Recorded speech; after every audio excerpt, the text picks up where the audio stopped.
At first, Alice and I were stunned. We felt we'd known Evan personally. We'd seen him hurling backyard baseballs with his dad. We'd watched from our window seats as he boarded our bus. But our strange thrill was no match for our mother's. She'd recently accepted a job at the maximum security prison in nearby Hutchinson and was now our authority on any trickles of knowledge about Evan. She became an insider, a specialist.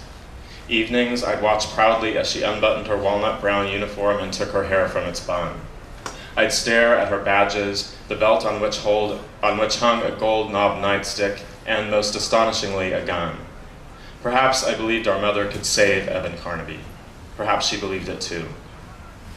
The boy had disappeared during the time our mother was drinking, those weeks and months so long before her real disease, and soon she began staying up, quiet leaden midnights and beyond, to search for information on Evan and more missing souls.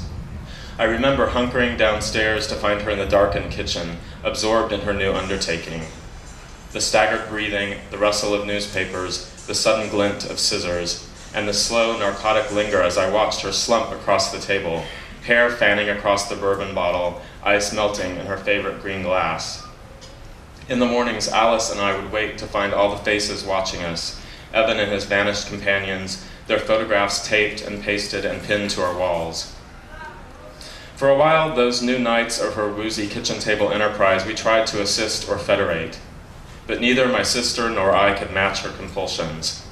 October droned by, November and December, and Alice eventually withdrew. Since I was younger, I didn't mind laboring onward, even as Evan's mystery remained unsolved. I sat with my mother late into the night, organizing pictures in her scrapbooks.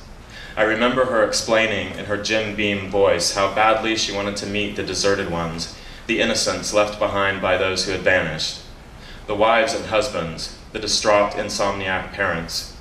She wanted to ache with them, to get as close as she could, to understand the victims gone without a trace, those saints for whom the earth seemed to yawn its bleak and blackened throat and swallow whole. How many times in that stretch of days would she stare at Henry's photograph? His uncertain smile, the ridge of his clavicle, the modestly mussed hair. I remember her reading the newspaper article more than once over the phone. Henry Harris Baradell was only 15, born December 23rd, an A&B student, so kind to his sisters, his German shepherd Shasta. He'd been missing nearly a month. He left his summer session football practice that Wednesday night, all shower-damp hair and soap-scrubbed skin, rushing to meet a cluster of friends at a diner. But Henry never showed. When we reviewed the article, my mother and I found every detail so perfectly pat and American, so generically teenage and clean. I helped her embellish the scene, the unfilled space at the cafe booth, the plate without the usual Henry hamburger, Henry fries, his friends' leather jackets, the maroon pea pinned with each football and basketball, each winged shoe, the boys' red, white, red straws in their root beer foams as they waited and waited. The medical examiner speculated that Henry had been murdered nearly 3 weeks after he'd disappeared. He'd been lying in the field 5 days. Pressure to his throat had snuffed his air and crushed his hyoid bone. Henry had been stabbed, although the paper did not specify where. Both his wallet and leather jacket were missing. There had not been, as the author of Family Identifies Partridge Boy noted, any sexual foul play. Mr. and Mrs. Baradell had identified their son through dental records. They recognized the size and brand of his t-shirt, his red high-top sneakers, and the friendship bracelet circling Henry's wrist, a gift from a girl, violet and forest green threads with delicate egg-shaped beads. For days afterward, my mother would marvel at this final focused image, the beaded bracelet connecting her irreversibly to his murder. At her prodding request, I helped her elaborate on the reporter's story. We decided that for Henry, the eggs on the bracelet meant something special.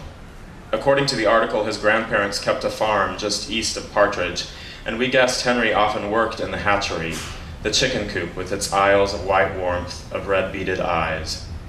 Each autumn, he helped his grandfather incubate eggs, his cautious, touchdown-tightened hand beside the old man's speckled knuckles, twisting the heat lamp bulbs in their sockets, preparing the beds of hay and cedar chips, bunching gunny sacks against the feverish chicken wire corners. Yes, Henry had joined this ritual every year his grandparents could remember. But this fall, this terrible fall, Henry would not help. Together, we focused on the flickerings, the accidentals most others would miss. I remembered this practice from before, all those years ago, whenever she'd come to me with the details of some new disappearance. Because I couldn't mirror her fascinations, I'd keep her satisfied by embellishing. Now, with Henry, we fabricated a boy who must have smoothed each eggshell against his cheek, a boy who stuck dandelions in the gaps between the eggs, a boy who, left alone, sang hymns to the pullets and hens. In our visions, he stood in the blood-scented shadows, no relation to us, yet somehow ours, Henry without a thought of the future or the field with its waiting demon.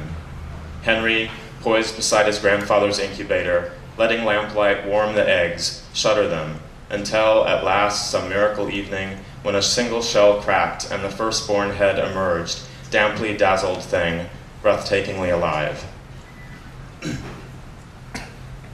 Okay, that's the beginning. After this, no